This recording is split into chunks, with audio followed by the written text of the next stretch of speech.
create this updo, I'm using the new Aquage Spray Wax for added volume, texture, and hold. Then I'm taking my back section and splitting it in two, top and bottom, bringing the bottom half into a ponytail and making vertical sections twisted down from the top half and pinning them right over top of that ponytail band. Next, I'm going to take a piece of padding. I took a donut bun here and I cut it down to the size that I want and pinned it right over top of those twists.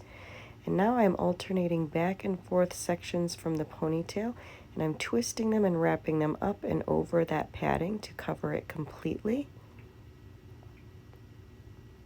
I'm making one large twist to finish it off for added movement. Next, I'm going to use my topsy tail tool to twist the sides back and pull them right through that bun, as you see here. And then I'm finishing it off by pinning and detailing. I hope you enjoyed this. Please subscribe to my channel.